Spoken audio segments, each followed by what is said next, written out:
Bonjour les amis. Cette fois-ci, notre ami Mathieu a été un peu plus loquace.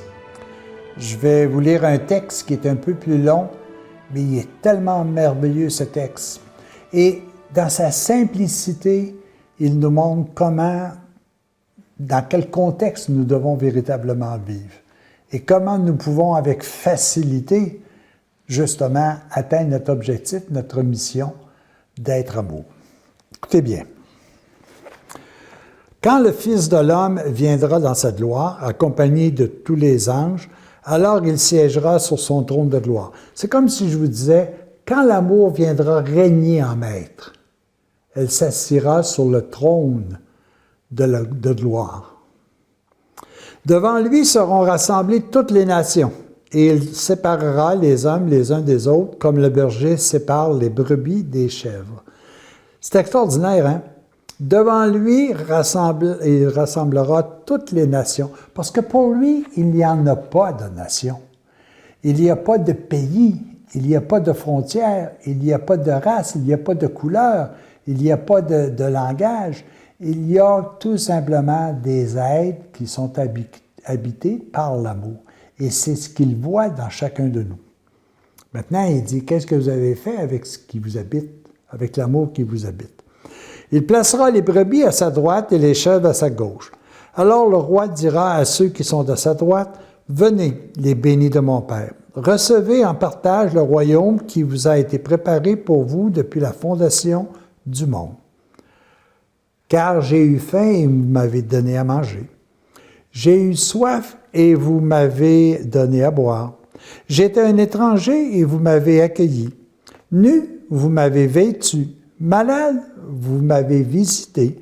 En prison, vous êtes venu à moi. » Alors les justes lui diront, « Seigneur, quand nous est-il arrivé de te voir affamé et de nourrir, assoiffé de te donner à boire?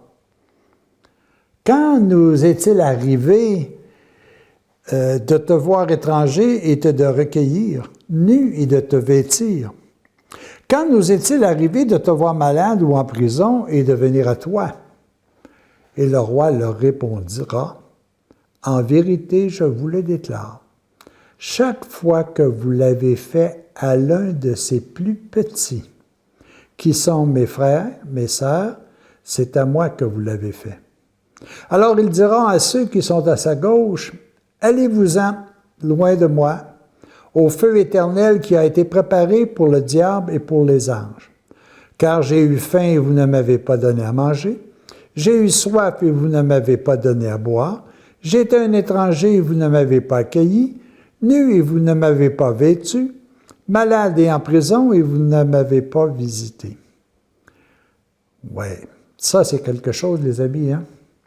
Quand on dit je vais limiter l'accès à l'immigration dans mon pays, quand je vais éviter de donner même mes surplus alimentaires à ceux qui ont faim, quand j'habite une immense maison alors qu'elle pourrait servir à plusieurs personnes, ça c'est comme si je disais à Dieu, j'ai pas de place pour toi, j'ai pas de nourriture pour toi, puis j'ai pas d'habitat pour toi.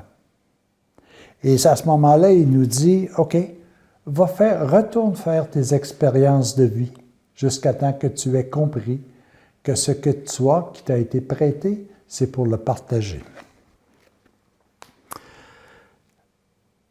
Il dit après, « Alors eux aussi répondront, « Seigneur, quand nous est-il arrivé de te voir affamé ou assoiffé, étranger ou nu, malade ou en prison, sans venir t'assister? » Alors il leur répondra, « En vérité, je vous le déclare, chaque fois que vous ne l'avez pas fait à l'un de ces petits, à moi non plus, vous ne l'avez pas fait. » Et ils s'en iront, ceux au châtiment éternel et les justes à la vie éternelle.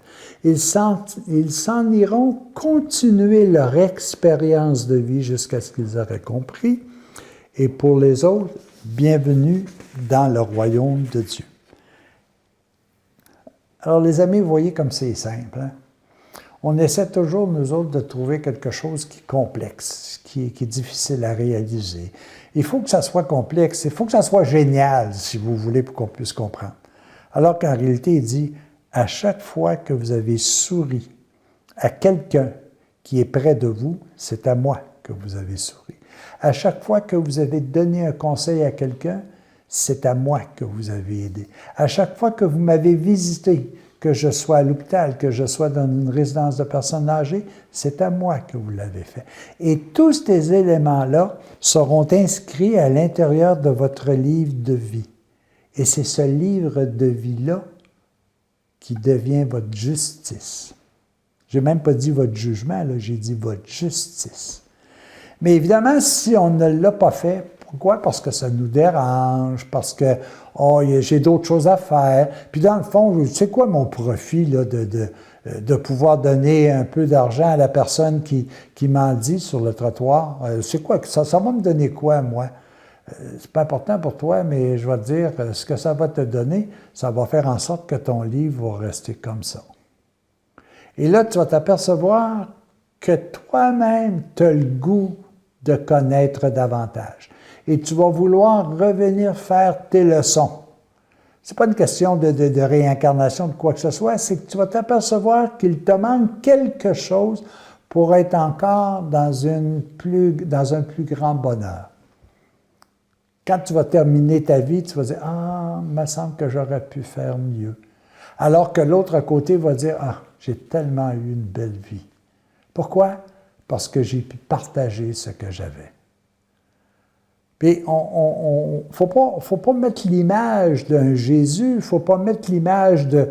Non, il faut mettre l'image de Caroline, de Lisette, de Laurent, de David, de Marie-Pierre. Il faut mettre ces visages-là et dire, ces visages-là, lorsque moi je leur fais un acte d'amour, que je leur signifie l'importance qu'ils ont pour moi, c'est à Dieu que je suis en train de le faire. C'est à mon Créateur que je suis en train de le faire. Alors, c'est fort simple, hein? Cette parole que dit Matthieu, là, elle est applicable très facilement chez nous. Est-ce qu'on prend le temps de s'arrêter pour dire « Oh, c'est tellement important aujourd'hui que je souris à quelqu'un, que je lui dise bonjour, que je lui donne une petite tape dans le dos, que je le serre près de moi. » Et c'est important, parce que ce n'est pas juste au visage que tu fais, à qui tu le fais, qui est en face de toi. C'est à Dieu que tu le fais, parce que Dieu habite cette personne-là. Alors, les amis, reprenons ce message de Matthieu. Reprenons ce message de Jésus qui vient avec une facilité déconcertante nous expliquer comment nous pouvons témoigner à Dieu notre amour en témoignant le même amour à tous ceux et celles qui nous entourent. Les amis, voilà la recette du bonheur. À la prochaine.